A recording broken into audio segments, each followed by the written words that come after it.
Salut à tous les cousins, j'espère que vous allez bien. Aujourd'hui, petite vidéo présentation de ma collection de cartes gradées chez PSA. Puis j'ai eu plusieurs messages me demandant de savoir combien je les avais achetées, tout simplement. Il faut savoir que ça fait depuis peu que j'achète des cartes gradées de chez PSA. J'avais fait quelques envois chez d'autres sociétés françaises, c'est plutôt simple. J'ai jamais été trop tenté d'envoyer mes cartes aux États-Unis parce que franchement c'est pas trop rassurant tout simplement, mais peut-être qu'un jour j'y songerai pour faire un test peut-être et puis voir si ça se déroule bien, pourquoi pas grader quelques grosses cartes que j'ai dans la collection, dont ce Régistil Star qui est certainement la plus grosse carte que j'ai, mais aussi il y en a d'autres qui sont sympas comme ce Dracolos V ou alors ce Zeraora V alternative. C'est vrai qu'en ce moment je trouve que les cartes gradées chez PSA sont relativement accessibles.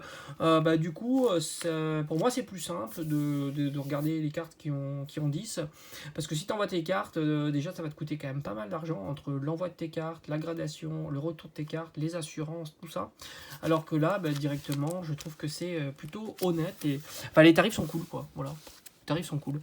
Et je vais vous donner du coup le prix de la carte, on va dire en Irmint, que l'on peut trouver et son prix en gradation en 10. Alors je précise qu'un 10 ne veut pas dire qu'elle est parfaite la carte, elle peut être parfaite, mais elle peut avoir des défauts parce que c'est un 10 sur l'ensemble des critères. Voilà, tout simplement. C'est vrai qu'on n'a pas les critères chez PSA, mais il faut savoir que c'est certainement une moyenne, comme ils font avec la surface, le centering, les coins, les bords, les choses comme ça.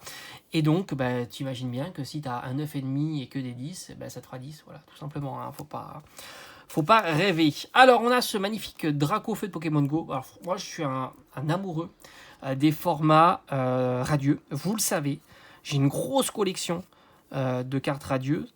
Ce sont des cartes qui coûtent pas cher du tout et qui sont magnifiques. Et d'ailleurs, Dracofeu radieux, c'est la carte la plus chère dans ce format-là. Il faut compter une vingtaine d'euros pour une carte en Irmint.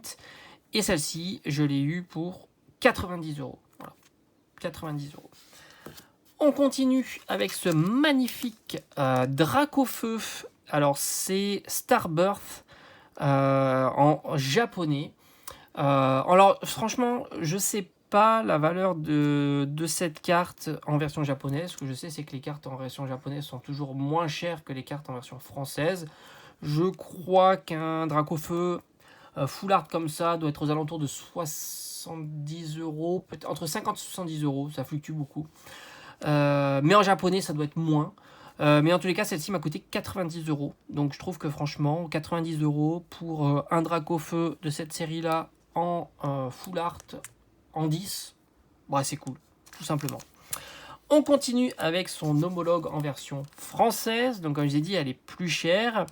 Je crois que ça a été ma première carte gradée que j'avais achetée, tout simplement. Et j'ai trouvé que son prix était plutôt sympa. On est sur 200 euros. Donc j'ai dit la cote d'une carte comme ça, c'est certainement entre 50 et 70 euros en Irmint. Attention, Irmint, on est loin du mint. Irmint, il peut y avoir de légers défauts, tout simplement. Alors je ne sais plus exactement quand on est encore Irmint, lorsqu'on fait une gradation, est-ce que 8 on est encore Irmint, c'est pas impossible. Donc on est quand même assez loin du Irmint. On continue par cette magnifique... Alors franchement, j'adore cette illustration. Elle est vraiment incroyable avec ce petit Pikachu derrière qui salue. Le Dracofeu en version postier et délivré pour le... Je crois que c'était Pokémon Center en Angleterre. Elle n'existe pas en version française. C'est une carte promotionnelle. Alors c'est une carte qui était vendue sous petit sachet booster en scellé, comme on a dans les ETB. Il faut savoir qu'une carte comme ça, alors je me souviens plus, je suis pas sûr de son prix que j'ai acheté, mais à 90%, 95%. Il faut savoir qu'une carte comme ça coûte aux alentours de 50-60 euros sous le booster. Et celle-ci, je l'ai achetée 100 euros, je crois. 100 euros pour du neuf, attention. En 10, ça vaut beaucoup plus cher. Je pense qu'on est au-delà. Alors, on doit être peut-être au-delà des 200. On est peut-être même dans les 300 euros. Celle-ci, je l'ai eu en cadeau, donc je ne peux pas vous dire son prix d'achat, parce que je ne le connais pas. Mais c'est une très très belle carte. C'est Rayquaza VMAX en version TG Full Art, qui est incroyable.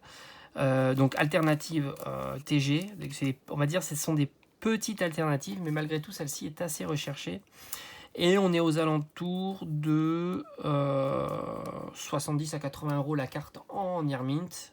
Et en 10, ben, j'en sais rien. Je sais pas. Mais j'ai une idée, hein, je pense que ça doit être entre 200 et 300 euros, quelque chose comme ça. Une carte comme ça, je pense pas qu'elle soit en dessous de 200 euros. Mais elle doit être aux alentours de 200-300 euros, je pense 200-250 euros. Le Dracofeu Rainbow que je trouve magnifique. Même, c'est vrai que je suis pas fan des Rainbow, mais en V-Star c'est plutôt chouette. J'aime bien l'encadrer comme ça, le V-Star, etc. Là on est sur une carte en Irmint aux alentours d'une centaine d'euros. Et elle est magnifique, hein. Franchement c'est la secrète de Star étincelante. En 10 on est à 200 euros pour cette carte là, où j'ai trouvé que c'était un super prix. Voilà, alors je vais vous donner un petit peu mes perspectives. Donc ça c'est ma collection de PSA. Il y a d'autres cartes qui m'intéressent à avoir dans ma collection, et ce sont des cartes qui ne sont pas du tout demandées, recherchées. Ce sont les Black Gold. Vous savez, j'ai un classeur à l'effigie des Gold, je vais vous le montrer. Ce sont des cartes que j'adore. Voilà, je vous le dis, hein. C'est un petit peu comme les radieux, mais les radieux sont un peu plus recherchés. Bien que si je pouvais avoir tous les radieux en PSA 10, ça me ferait plaisir. Et ce sont les Black Gold comme ça. Et j'ai bien envie d'avoir en PSA 10 Rayquaza, Mew et Pikachu dans les médias. Ces trois cartes-là me feraient excessivement plaisir en PSA 10. Et je pense que c'est un budget qui est plutôt pas trop cher. Je pense qu'en dessous de 100 euros, tu dois pouvoir les trouver. Vu que ce sont des cartes qui coûtent, le Rayquaza coûte moins de 10 euros. Le Mew, on doit être aux alentours d'une quinzaine d'euros comme le Pikachu. Donc on est certainement aux alentours d'une carte qui devrait être moins chère que je pense que le radieux. Donc on doit être aux alentours de entre 50 et 100 euros pour chacune de ces cartes là. Donc ça me ferait plaisir, et je vais commencer à regarder un petit peu ce qui serait sympa pour pouvoir agrémenter pendant le mois de juin. Je pense que je ferai un petit achat ou deux, et certainement aussi quelques TG mais non full art comme le Pikachu. Et qu'est-ce qu'il y a d'autre? Le Dracofeu me ferait plaisir aussi. Allez, j'espère que ça vous aura plu, puis on se dit à bientôt.